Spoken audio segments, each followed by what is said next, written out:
Olá pessoal, meu nome é Guilherme Luiz. Hoje eu vou estar apresentando o algoritmo de Bellman-Ford, juntamente com os alunos Felipe Augusto Lima e Humberto Guadagnini. Bom, vamos lá. A gente vai estar apresentando uma introduçãozinha sobre o algoritmo, o pseudocódigo e exemplos. Eu vou ficar com a parte de introdução, no caso. Bom, vamos lá. A história do algoritmo assim, vai ser tipo uma viagem no tempo. Vamos imaginar que nós estamos na década de 1950, um período de evolução acelerada na ciência da computação. Foi nesse cenário que nasceu o algoritmo de Bellman-Ford. Foi um marco na área, né? Foi concebido pelos matemáticos Richard Bellman e Lester Ford em 1956.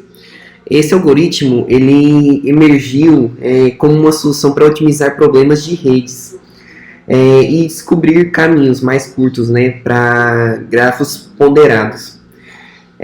O seu advento não só abordou assim os desafios com as áreas de peso negativo, mas também assim provou que ser uma ferramenta assim bem robusta e adaptável para várias aplicações.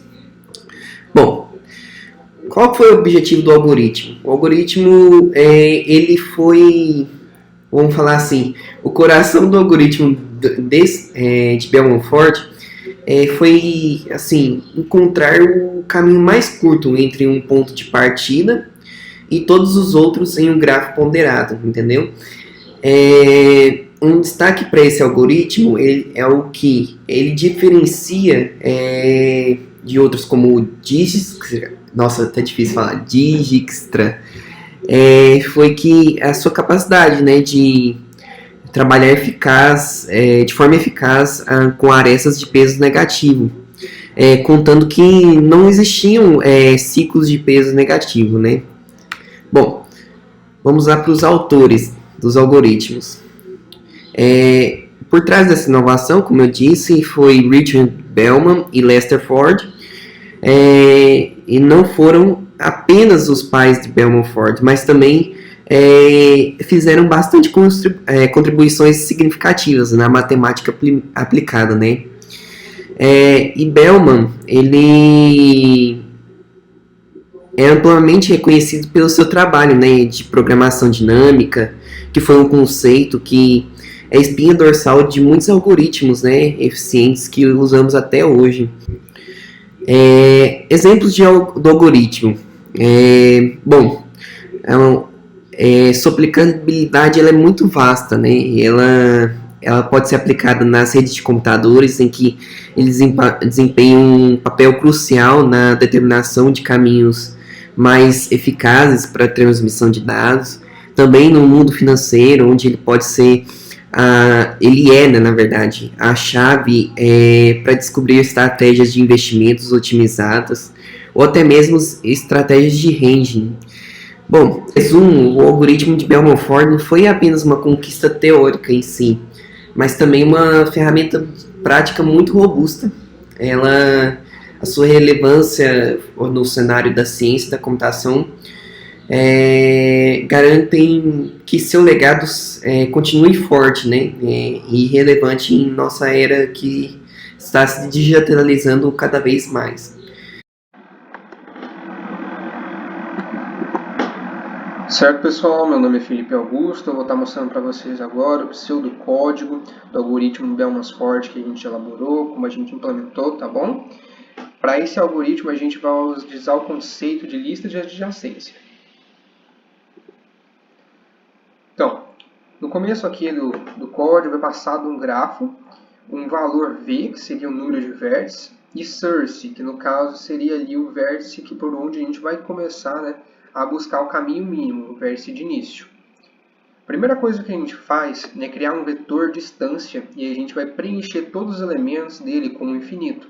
Ou seja, a gente está dizendo ali que a distância do vértice de início para todos os outros vértices é infinita. A gente está setando isso como um valor infinito para a gente não ter o risco ali, né, de ter um valor menor. Depois disso, a gente cria um vetor predecessor e vai preencher todos os elementos como nulo. Depois disso, a gente vai setar ali a distância de source, né, do vértice de origem, como zero, porque a gente já sabe o valor do vértice de origem. O valor da distância dele para ele mesmo é zero. Feito isso, a gente tem que fazer o relaxamento das arestas. Esse relaxamento é feito V menos uma vezes. Então, o que ele vai fazer? Para cada vértice, ele vai selecionar cada vértice e vai selecionar cada aresta dentro desse vértice, que está ligada a esse vértice. O que ele vai fazer? Ele vai verificar se a distância, né, desse vértice não é infinita, porque se ela for infinita, então ele não é o vértice de origem, né? E se a distância mais o valor, né, ali da aresta é menor que o valor da distância que já está ali no vértice de destino. Então, no caso, como ele vai começar do vértice zero, o valor da distância não vai ser infinito, e ele vai olhar ali se o valor de zero até o próximo vértice, se aquele valor lá vai ser menor do que o valor infinito, que foi aquele que a gente citou no começo, né? A gente já colocou infinito lá no começo.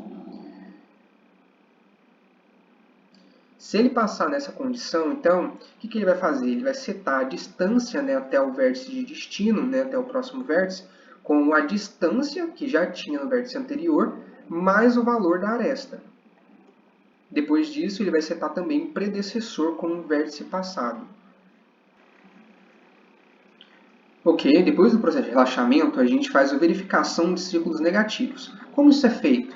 No começo, o ciclo negativo é setado como falso, e depois de todo o processo de relaxamento, se houver ainda algum vértice que continua diminuindo o valor de distância, então se houver alguma distância entre dois vértices que mesmo depois de todo o relaxamento continua ali diminuindo, é sinal de que a gente tem um loop negativo, né? Um loop que vai continuar diminuindo infinitamente. Nesse caso, ele vai setar o ciclo negativo como verdadeiro e ele vai parar de rodar o programa.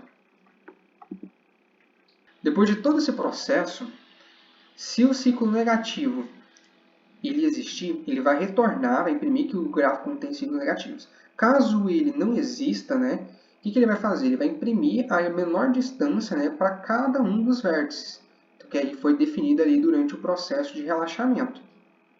Eu sou Humberto e eu vou falar sobre o nosso exemplo de execução. Para esse exemplo, a gente vai usar o grafo que está na tela, né? Então ele tem 5 vértices no arestas, é dirigido e ponderado, e também tem pesos negativos nas arestas, já que esse é o diferencial do algoritmo, né? Ele encontra o caminho mínimo partindo de um vértice de origem, considerando as arestas negativas. E, primeiramente, a gente tem que definir um vértice de origem, né? E também fazer a inicialização do custo de caminho mínimo de cada vértice para infinito. Aqui a gente fez justamente isso, né? A gente atribuiu zero, a gente vai considerar o vértice A como o nosso vértice de origem.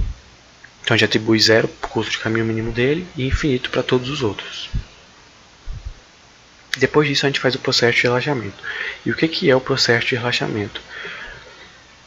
Ele consiste em analisar todas as arestas do grafo comparando o custo de caminho mínimo do vértice que a aresta aponta para ver se ele é maior ou menor que o custo de caminho mínimo do vértice anterior somado com o peso da aresta, né, que liga os dois. E esse processo ele é feito de acordo com a quantidade de vértices do grafo, né? Então, se o grafo tem n vértices, o algoritmo vai realizar esse processo n menos uma vezes. Então, como o nosso grafo ele tem 5 vértices, então esse processo vai ser realizado 4 vezes. Agora a gente vai ver como que o algoritmo executa esse processo na prática. O laço responsável por esse processo ele vai verificar todas as arestas e fazer as comparações. Então, começando, a gente vai fazer a verificação das arestas destacadas de vermelho. Então, na aresta de cima, ela aponta para o vértice B. Então, o valor do custo mínimo do vértice B é maior do que o valor do custo mínimo do vértice anterior somado com o peso da aresta. Então, infinito é maior do que 0 mais 4? É. Então, ele faz o relaxamento. Agora, analisando a aresta de baixo. Então, ela aponta para o vértice C, então o valor do custo mínimo do vértice C é maior do que o valor do custo mínimo do vértice anterior, somado com o peso da aresta que liga os dois vértices, então infinito é maior do que 0 mais 4?